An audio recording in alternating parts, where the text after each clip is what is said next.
अस्सलाम वालेकुम नाज़िन, KTN news में भली का आराम हुआ है रोशनी मेमण।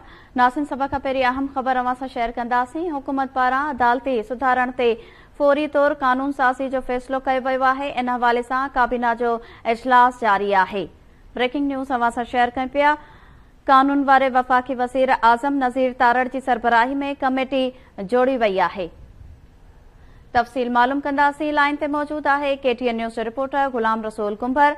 जी गुलाम रसूल, छा तफ़सील आहिनि इजलास जे हवाले सां? जी, वफ़ाक़ी सरकार आला अदलिया में सुधारन जे हवाले सां हंगामी बुनियादनि ते कानून साज़ी जे लाइ मुतहरिक थी वई आहे। इन हवाले सां वज़ीर आज़म जी सदारत हेठि हिन वक़्तु वफ़ाक़ी काबीना जो हंगामी इजलास तलब कयो वियो आहे।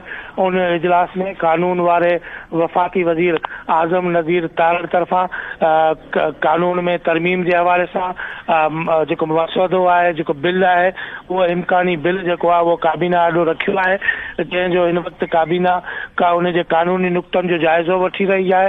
सुप्रीम कोर्ट जे चीफ जस्टिस जा 100 मोटो जा जेके इख्तियार आहिनि उहे फुल कोर्ट हवाले करण जी जेका तजवीज़ आहे उहा बि हिन मसइदे में शामिल आहे। उन समेत मुख़्तलिफ़ जेके कानूनी बारीक़बिनियूं आहिनि उन्हनि ते गौर वीचार कयो पियो वञे ऐं घणो इम्कान इहो ज़ाहिर कयो पियो वञे त इफ़्तार खां पहिरीं ई काबीना हिन बिल जी जेका आहे खे पेश करण जी मंज़ूरी ॾेई छॾे।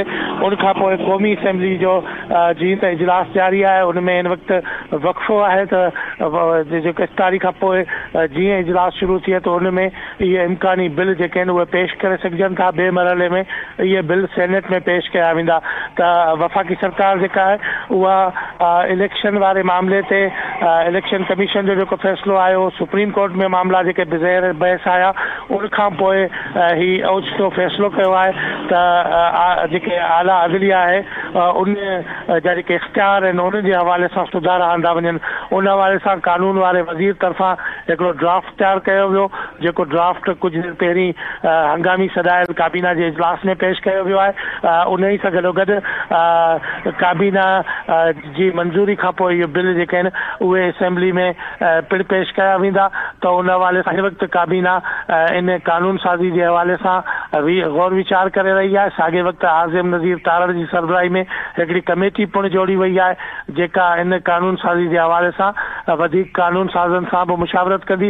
हिन वक़्तु वफ़ाक़ी काबीना जो हंगामी इजलास जारी आहे जंहिंमें आला अदलिया में सुधारनि जे हवाले सां कानून साज़ी करण जे हवाले सां गौर वीचार कयो पियो वञे। जी वॾी महिरबानी नाज़िन। इस्लामाबाद खां गुलाम रसूल कुंभर तफ़सील ॾिना आहिनि।